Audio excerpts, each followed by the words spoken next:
up? Como estão todos hoje? Here is Teacher Cláudia Borges, aqui é a professora Cláudia Borges e nós vamos começar mais uma English Class. Vamos conferir os nossos conteúdos de hoje. Então essa é a aula 30, teremos a primeira parte da aula, nossa revisão, e em seguida a avaliação. Então já de antemão, deixe aí suas anotações aí em mãos para conferir tudo que vocês já estudaram, né? Se passou alguma coisa batido, ok? Então, vamos agora à nossa revisão.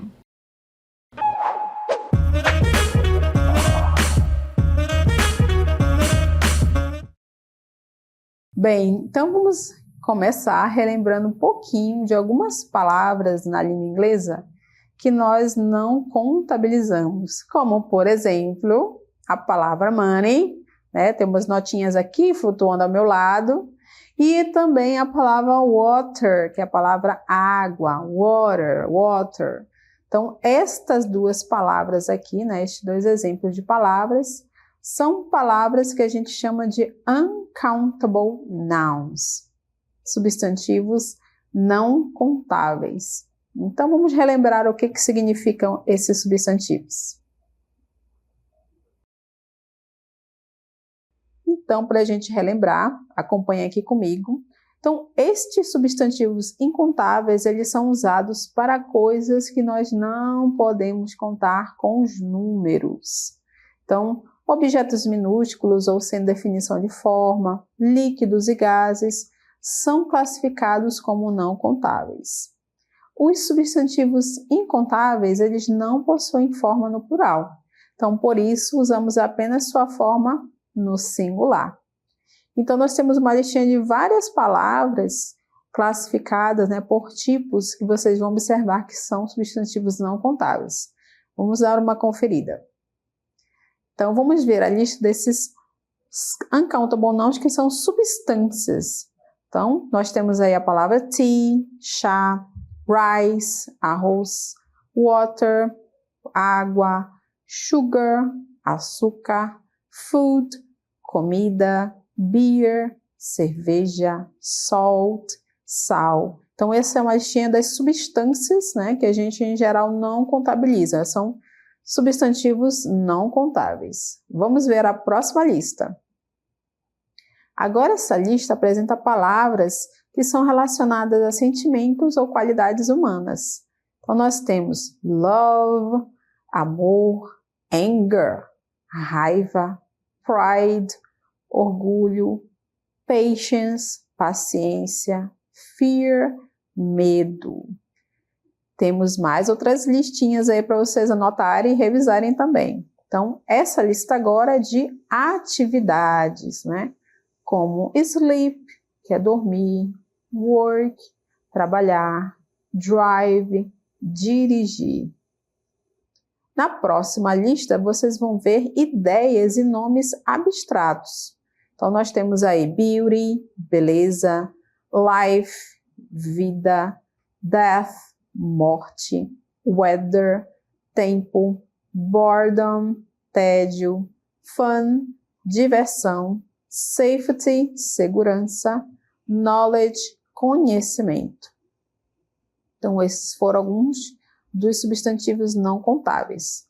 Vamos ver agora alguns substantivos não contáveis que em alguns outros idiomas eles podem ser contáveis. Então, vamos observar aqui.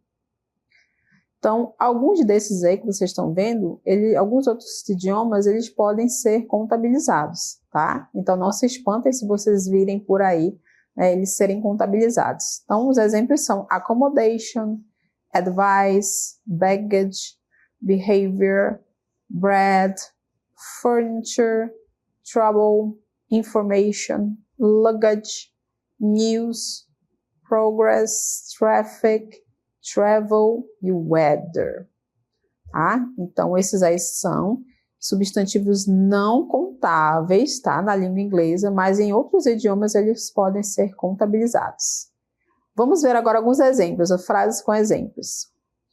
Então, no caso dos substantivos não contáveis, a gente utiliza algumas palavras que dão as ideias de como a gente pode contabilizá-los, né? Algumas palavras e expressões. Vou marcar aqui para vocês observarem junto comigo. Então, por exemplo, aqui nessa primeira frase, nós temos o substantivo coffee, né? Que é uma bebida, ok? Coffee, que é café. Could you please bring me a cup of coffee? Você poderia trazer uma xícara de café, por favor? Então, nesse caso, como é que eu contabilizei o coffee? Com uma xícara, né? A palavra a cup of. Right? Então, esses são recursos. Eu posso utilizar uma xícara, uma garrafa, né? 1 litro, ok? O próximo aqui, ó. I need 1 kilo of flour to bake a cake. Então, meu substantivo não contável é farinha. Como é que eu contabilizei? Com a quilo, né? 1 quilo de farinha, certo? Então, eu utilizei as medidas para fazer, né, a contabilidade desta substância aí. O próximo aqui, she drank 1 liter of water. Então, water é o meu substantivo não contável. Como eu contabilizei? Também utilizando as unidades de medida, que foi 1 litro, né? She drank 1 liter of water after exercising. Ela bebeu, tomou 1 litro de água depois de fazer exercícios. Na última frase, nós temos the recipe calls for a pinch of salt. Então, o nosso substantivo não contável é o sal, né? Como é que eu contabilizei ele? Contabilizei com uma expressão chamada a pinch of, que significa uma pitada de, né? Então, o povo que gosta de cozinhar, com certeza conhece esse tipo de expressão. Então, quando eu quero contabilizar os meus substantivos não contáveis, eu utilizo unidades de medida ou expressões, né, que dão ideia de medida, como essa por último que a gente viu aí, né? A pinch of, que é uma pitada de. Vamos agora para o próximo assunto que nós vamos revisar. Então, agora nós temos a expressão would you like, que é um oferecimento, né? Uma forma de oferecer algo. Neste exemplo aqui que nós temos 2 palavras que a gente vai utilizar aqui, que é a expressão would you like, você gostaria, junto com um object, né? Com um objeto ou algo que você quer oferecer, right? Então, eu quero convidar agora o meu personagem, né? Sammy, para que vocês possam observar o nosso diálogo com ele. Então, aqui está o nosso personagem. Vou fazer uma pergunta para ele, utilizando o would you like, e ele vai me responder, né? Se ele gostaria ou não. E a minha pergunta aqui está, ó. Would you like some tea? No, thanks. No. Eu ofereci para ele uma xícara de chá e ele me respondeu no thanks. Ele disse não, obrigada. Então, observe aqui junto comigo a resposta dele. Então, a pergunta foi, would you like some tea? Você gostaria de um pouco de chá? E ele respondeu com no thanks. Eu posso responder também essa mesma frase aí da forma afirmativa, certo? Eu vou colocar aqui embaixo, que a gente vai ver um outro exemplo já já, com sim. Please. A palavra please é por favor. Yes, please. Yes, please. Eu posso responder também com sim, certo? Dessa forma como eu mostrei para vocês aí agora. E por falando em yes, please, a gente vai ver um outro exemplo também com o nosso personagem. Vou fazer uma próxima pergunta para ele e ele vai me responder também. Agora, vocês podem observar que tem um pedação de bolo ali na mesa, não é? E a minha pergunta foi a seguinte, olha. Would you like a piece of cake? Yes, please. Ninguém resiste a um bolo, né? O que eu perguntei para ele? Você gostaria de um pedaço de bolo? Então, qual foi meu objeto? O pedaço de bolo que eu estou oferecendo para ele, right? Então, no caso, ele respondeu, yes, please. Sim, por favor. Então, vamos ver aqui uma próxima forma que eu posso também utilizar o would you like. Agora, o would you like também pode ser utilizado desta forma aqui, como vocês estão vendo, com esses elementos aqui, olha. A mesma forma, certo? Would you like, aqui. Só que agora você vai colocar um verb. E dependendo do seu verbo, dependendo do seu verbo, você vai também utilizar um complemento, certo? Então, aí você vai colocar um verbo, uma ação. Então, você pode utilizar também dessa forma quando você quer oferecer algo para alguém, ok? Então, agora, vamos aqui ao nosso novo cenário. Então, aqui nós estamos, né, na Praça São Sebastião, aqui em frente, né, ao Teatro Amazonas. E o personagem Pedro está aqui junto comigo e ele vai fazer uma pergunta para mim utilizando would you like, utilizando o verbo agora. Observe. Would you like to go for a walk? Yes, I'd love to. Yes, I'd love to go for a walk. Sure. Então, vocês puderam perceber, não é, que ele fez uma pergunta para mim utilizando o verbo. Você gostaria de dar uma volta? To go for a walk. Então, to go é o verbo ir, certo? Então, to go for a walk é dar uma volta, fazer uma caminhada. Então, eu coloquei 3 formas aqui que você pode responder. Yes, please. Yes, I'd love to. Eu gostaria muito. E essa última que eu falei que é sure. Claro, né? Com certeza, sure. Agora vamos ver um pouquinho mais sobre o significado deste would you like. Então, would you like significa você gostaria de, né? E aí você completa com o seu objeto, certo? Ou você aceita, você também coloca o seu objeto ali no caso. Para que ele é usado? Ele é usado para oferecer coisas de uma maneira educada. Seja algo físico, né? Como eu falei, dos objetos, ou sugerir alguma atividade. Então, este é o uso desta expressão would you like, oferecer algo, oferecer coisas, tanto um objeto quanto sugerir alguma atividade, como foi o personagem Pedro me sugerindo dar uma volta ali na praça, right? Bom, então agora nós vamos continuar. Continuando um pouquinho mais da nossa revisão, nós vamos relembrar a partir de agora as prepositions of place. O que são as prepositions of place? Preposições de lugar. Então, nós temos 3 que nós vamos estudar e relembrar. A primeira é a preposition on. Com o que ela é utilizada? Olha aqui ao meu lado. Então, em geral, nós usamos com locais ou superfícies.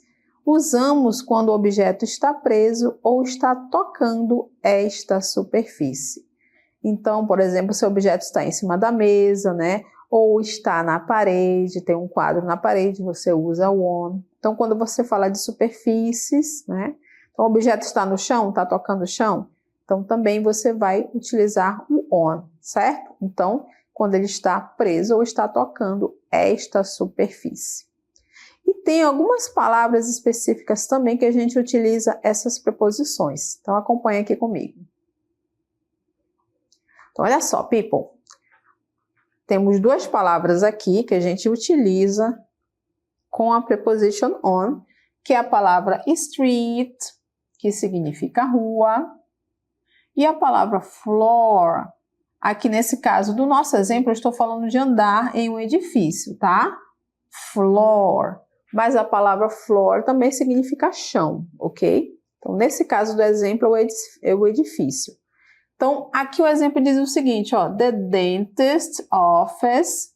Então, o consultório do dentista é on West Street. O que é esse West Street? Tá aqui, ó. Essa é a rua que fica este consultório, né? O prédio lá do consultório. Tá aqui o nome dela, ó. West Street.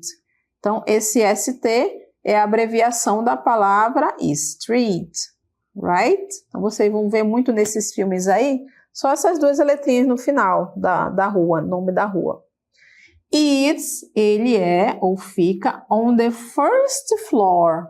Então, o consultório fica no first floor, aqui, ó. Tem uma informação bem aqui que eu vou colocar para vocês, ó. Que é first, abreviação de primeiro, floor. Então, primeiro andar. Então, aqui neste primeiro andar fica o office, né? O consultório do dentista, ok?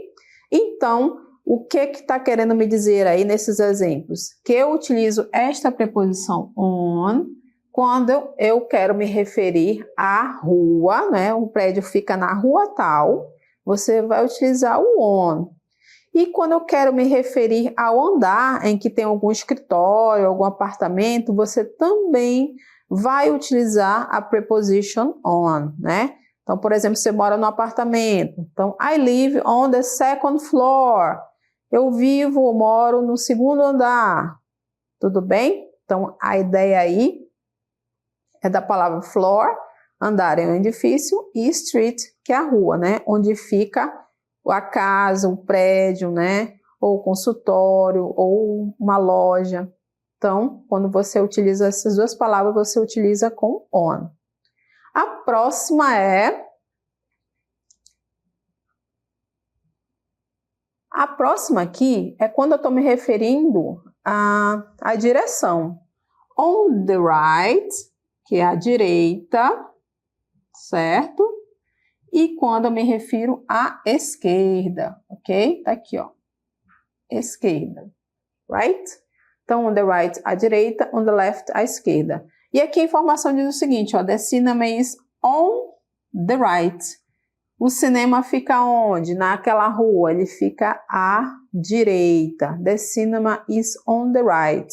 Então, quer dizer que a sua casa fica na direita ou na esquerda? Você também vai utilizar a preposition on, ok? Então, direita ou esquerda, também utiliza com on. Então, my house is on the left. Minha casa fica à esquerda. My house is on the right. Minha casa fica à direita. Aí você dá outro ponto de localização. À direita da padaria, the bakery, ok? Então, à direita e à esquerda, também você utiliza a preposição de lugar on. Uma outra palavra também que a gente vai utilizar aqui é a palavra rua, como a gente viu anteriormente, né? E street. E também a palavra avenue. Avenue, ok? Então, quando eu utilizo essas duas palavras, eu vou me localizar utilizando a preposition of place on. Então, nessa frase você tem o seguinte, ó. My family lives on Aripuanã Street. Então, a minha família mora ou vive na Aripuanã Street. Esse street é a mesma coisa que rua, né? É a abreviação, tá? Então, quero trocar aqui ou a Art Avenue, por exemplo. Então, a minha família mora ou vive na Art Avenue, na Avenida Art, certo? Então, a mesma ideia, você vai colocar a palavra on, né? Também com a preposition of place on. E vamos continuar. Agora quero revisar com vocês o vocabulário referente a places in town, lugares na cidade.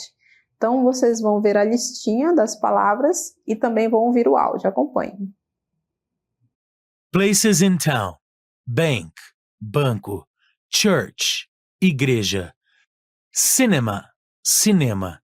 Gas station, posto de gasolina. Restaurant, restaurante. Places in town. Bank, banco. Church, igreja. Cinema, cinema. Gas station, posto de gasolina. Restaurant, restaurante. Vamos relembrar agora a preposition of place at. Para que ela é utilizada? Em geral, nós usamos com lugares específicos, como este que eu estou aqui, ó. Então, o que significa o at? Em, no ou na. Então, ali na frente está a Louise. Então, a Louise is at the bus stop. A Louise e eu, né? Ela está no bus stop, na parada de ônibus. Mas quando eu me refiro à parada de ônibus, este local, eu vou utilizar a minha preposition of place at. Tudo bem? Então, lembre-se que ela é utilizada com lugares específicos. E vamos ver mais outros exemplos. Então, quando eu utilizo a palavra at, a preposition, quando eu falo de Companies and workplaces. O que significa isso? Companies, empresas, e workplaces, locais de trabalho. Ó. I work at a hospital. Eu trabalho, o verbo trabalhar, ok? Então, quando você se refere ao seu local de trabalho, você usa a preposition of place at. I work at a bank, I work at a gas station. Então, sempre com at, tá? Local de trabalho. Quero falar de lojas? Eu vou utilizar o at também, ó. There is a sale at the clothes shop. Tem uma promoção na loja de clothes, né? Na loja de roupas. Olha aqui a sale, que é a promoção. Esta sexta-feira. Então, companies, workplaces, empresas, locais de trabalho e shops, ok? Que são lojas, você usa com at. O que mais que você usa com at? Acompanhe.